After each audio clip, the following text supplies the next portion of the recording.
3 ans après avoir coupé les ponts avec la Russie, l'Europe revient-elle sur ses pas? Cette question, qui semblait impensable il y a encore quelques mois, s'invite aujourd'hui au cœur des négociations les plus sensibles de l'Union européenne. Les leaders européens se réunissent en sommet exceptionnel, et l'un des sujets brûlants à l'ordre du jour n'est autre que la possible révision, voire l'annulation, des tarifs sur les engrais russes et biélorusses. Oui, les mêmes sanctions qui étaient présentées, il y a 3 ans, comme le rempart stratégique contre la dépendance à Moscou. En parallèle, au moins 3 pays européens font pression pour réduire de 30% la norme de stockage de gaz. Autrement dit, les garde-fous mis en place pour garantir la sécurité énergétique de l'Europe sont eux aussi remis en question. Pourquoi?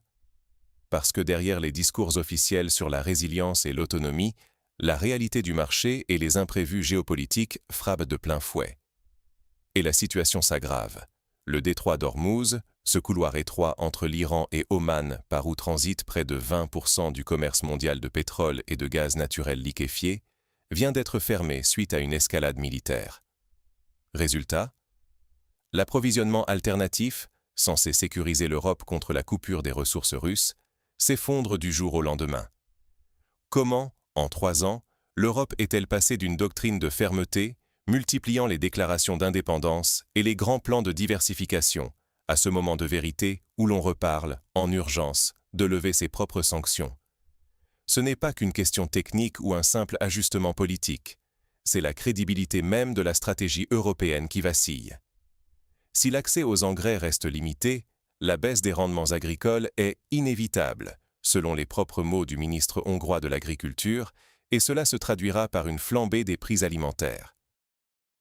Côté énergie, la moindre faille dans le stockage ou l'approvisionnement pourrait déclencher une hausse brutale des prix, voire une guerre commerciale interne entre les États membres.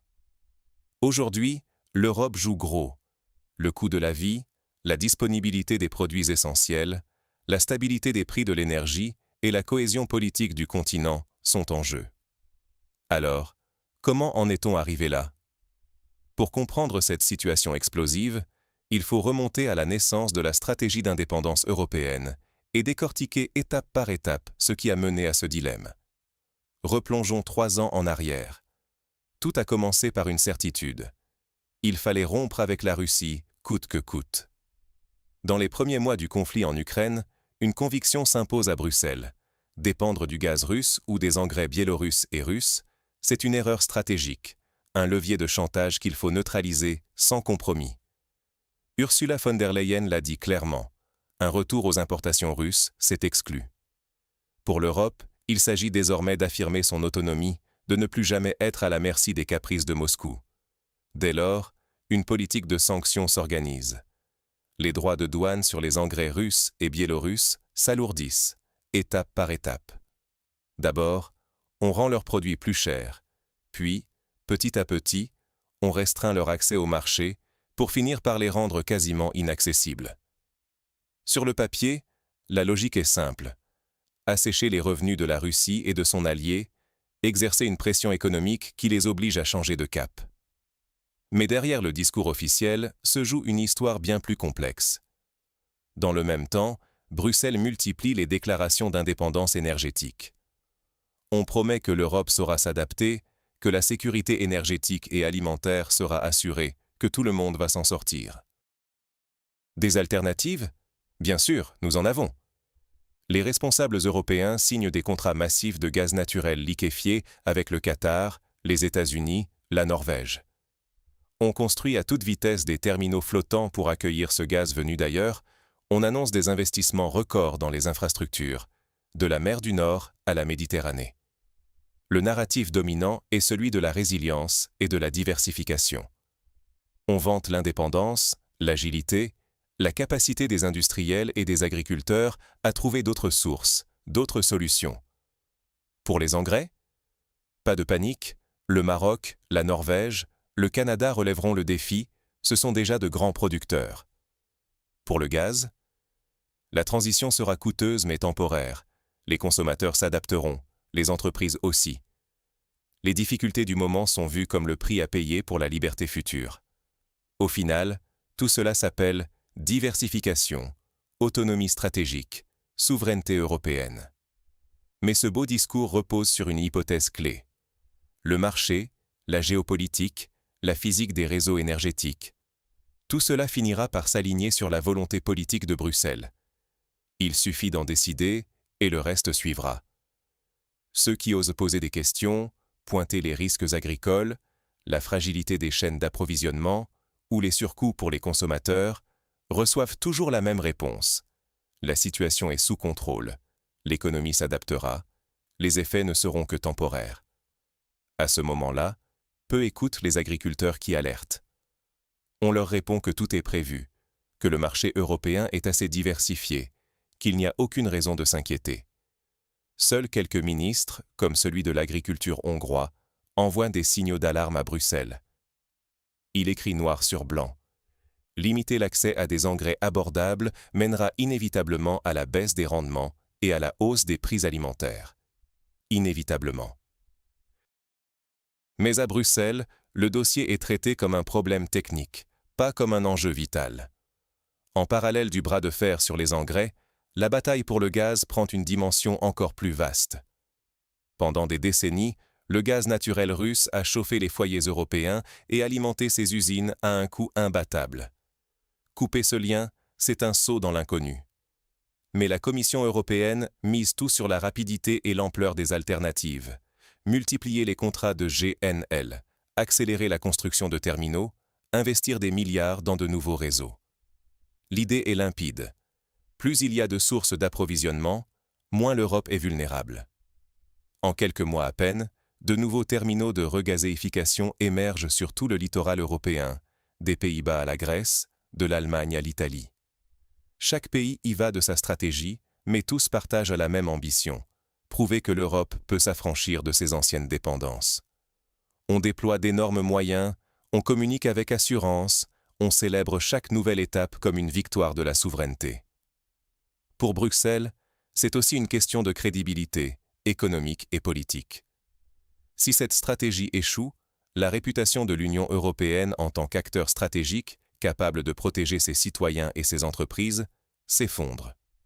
Or, le moindre faux pas, la moindre erreur de calcul, pourrait déstabiliser le continent tout entier, faire flamber les prix, éroder la confiance dans les institutions, réveiller les divisions internes.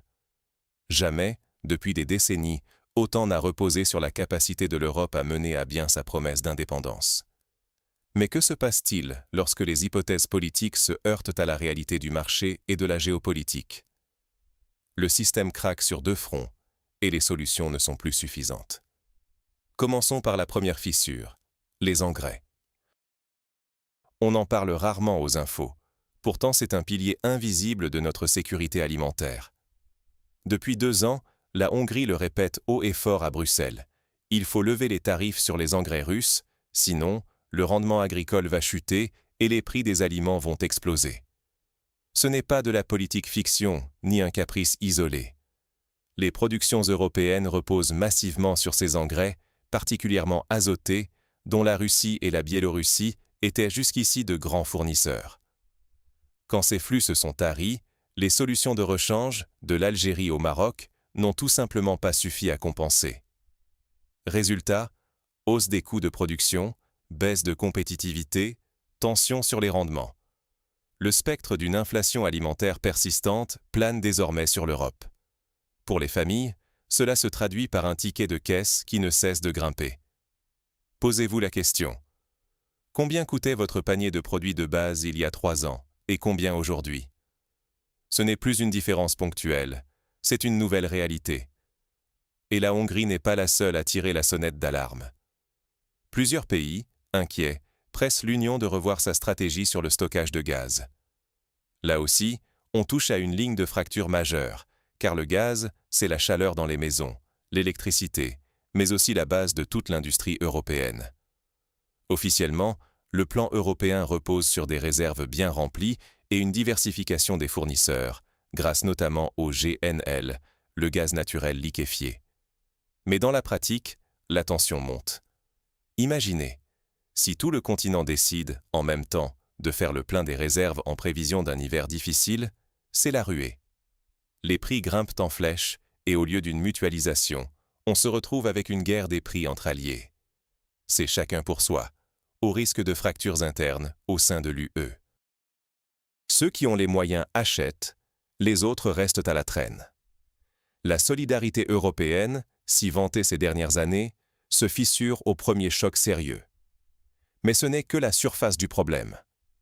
Car si le gaz russe a été banni à coups de sanctions et de décisions politiques, toute la stratégie de remplacement misait, sans le dire, sur un monde où les routes alternatives resteraient stables et sûres. Sauf que, début 2024, la réalité géopolitique a rattrapé les planificateurs européens. Fermeture du détroit d'Ormuz. C'est brutal, c'est concret. En quelques heures, 20% du commerce mondial de pétrole est paralysé. Et avec lui, le flux vital du GNL qatari, censé être la bouée de secours de l'Europe, disparaît. Les tankers restent bloqués, les contrats longuement négociés s'effondrent, les assurances refusent de couvrir les traversées. On pensait que ce scénario n'arriverait jamais. On avait intégré dans les modèles la stabilité du Moyen-Orient comme une variable quasi constante. Or, tout ce qui tenait l'architecture énergétique européenne s'est effondré d'un coup. Les routes alternatives, par l'Afrique ou ailleurs, rallongent les délais de plusieurs semaines, avec des frais de transport qui explosent. Et le marché du GNL, bien plus petit et volatile que celui du pétrole, ne pardonne pas ce genre de choc. Pour l'Europe, c'est le retour brutal à la réalité. D'un côté, la Russie, premier fournisseur historique, est coupée. De l'autre, la planche de salut qatari n'est plus accessible. Les réserves de gaz, déjà entamées par l'hiver, ne suffiront pas à compenser des mois entiers sans nouveaux arrivages. Et dans cette configuration, toutes les stratégies de diversification, toutes les promesses d'indépendance se heurtent à un mur. Ce sont les hypothèses de départ, la stabilité géopolitique, la fluidité des marchés mondiaux qui ne tiennent plus. À ce stade, la tension ne se mesure plus seulement en graphique ou en courbe. Elle s'invite dans les foyers, dans les usines, à la caisse du supermarché. Les prix du gaz, des engrais et donc des aliments partent à la hausse, enclenchant une spirale inflationniste difficile à contrôler. Derrière, ce sont des risques politiques majeurs. La colère sociale monte, la confiance envers les institutions européennes s'érode, les divisions entre États membres s'intensifient. Et tout cela, sans garantie de sortie rapide de crise. Alors, face à ces deux crises, engrais et gaz, qui frappent simultanément l'Europe et la mettent au pied du mur, une question se pose. Quelles issues s'offrent aujourd'hui à l'Europe? Quel choix reste possible pour éviter le pire? C'est ce qu'on va voir tout de suite. Aucune issue sans perte, chaque choix politique a un prix. Aujourd'hui, l'Union européenne est face à un dilemme où chaque porte de sortie a son coût, et surtout, aucune ne permet de revenir à la situation confortable et prévisible de 2021. Les décisions prises ces 3 dernières années, censées garantir notre indépendance et protéger nos intérêts stratégiques, se sont retournées contre nous dans un contexte où les hypothèses de départ, comme la stabilité du Moyen-Orient ou l'accès garanti au GNL, ont volé en éclats. Alors, que faire maintenant? Regardons de près les 3 scénarios principaux qui s'offrent aux décideurs européens. Premier scénario, annuler les tarifs sur les engrais russes. C'est un sujet brûlant dans les coulisses des sommets européens en ce moment. Techniquement, c'est faisable, on sait comment lever des sanctions, le marché sait réagir rapidement, et surtout, le besoin est pressant avec la flambée des prix et la pression sur le secteur agricole. Mais le prix politique est immense. Cela reviendrait à reconnaître publiquement que toute une partie de la politique de sanctions, présentée comme vitale pour l'Europe, n'a pas produit les effets escomptés. Les dirigeants qui, il y a 3 ans, expliquaient à leurs citoyens l'importance de ces mesures, devraient aujourd'hui expliquer pourquoi on fait marche arrière. Dans le langage policé de Bruxelles, on appelle ça une correction de trajectoire. Mais tout le monde comprend la réalité. C'est un aveu d'échec partiel. Et ce genre de précédent ne s'oublie pas, pour les partenaires, pour les adversaires, pour les électeurs. Deuxième scénario, réduire de 30% la norme de stockage de gaz. Plusieurs gouvernements poussent déjà discrètement dans ce sens, via de nouveaux mécanismes européens. L'idée, c'est de fixer des objectifs de stockage plus bas pour diminuer la pression sur le marché quand toute l'Europe remplit ses réserves en même temps, évitant ainsi une flambée des prix orchestrée, parfois, par nos propres alliés et partenaires commerciaux. Pragmatique? Oui, dans l'immédiat. Mais le revers est lourd. Cela revient à accepter, noir sur blanc, que l'Europe sera désormais plus vulnérable aux ruptures d'approvisionnement ou aux chocs sur les marchés mondiaux. Ce n'est plus une gestion de crise temporaire, c'est la nouvelle norme de sécurité. Autrement dit, on officialise le fait qu'en cas d'hiver rude, de nouvelles crises ou d'incidents logistiques, le risque de coupure ou de rationnement existera toujours. Ce n'est pas seulement un choix technique, c'est un changement de paradigme pour la stratégie énergétique européenne. Troisième scénario, reprendre discrètement des contacts avec les fournisseurs russes sans reconnaissance officielle par des mécanismes techniques, des exceptions temporaires ou des ajustements réglementaires. Bruxelles sait très bien gérer ce genre de contorsion politique.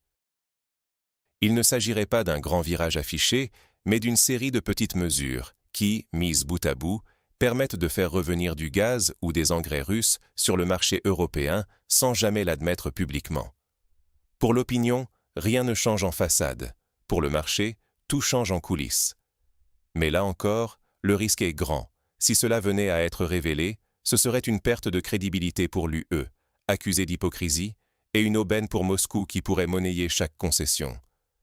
Sans parler des divisions internes si certains pays jouent à la carte du retour discret, tandis que d'autres campent sur une ligne dure. Et pendant que l'Europe pèse ses options, la Russie, de son côté, n'a pas attendu. Depuis la première vague de sanctions, elle a réussi à réorienter une partie significative de ses exportations vers l'Asie, l'Afrique, l'Inde et la Chine. Le gaz, les engrais, le pétrole trouvent preneur ailleurs, et Moscou a renforcé sa position de négociation. Cela veut dire que même en cas de retour des flux russes vers l'Europe, le pouvoir de fixer les conditions s'est déplacé. L'Europe n'est plus dans une position de force, ni sur les prix, ni sur les volumes. Les marchés mondiaux, eux, se sont adaptés. Les routes commerciales ont changé, les contrats se sont allongés ailleurs, et l'Europe découvre qu'elle n'est plus le client favori, mais un demandeur parmi d'autres, parfois moins bien placé. Aucun des trois scénarios ne permet de sauver la face sans coût.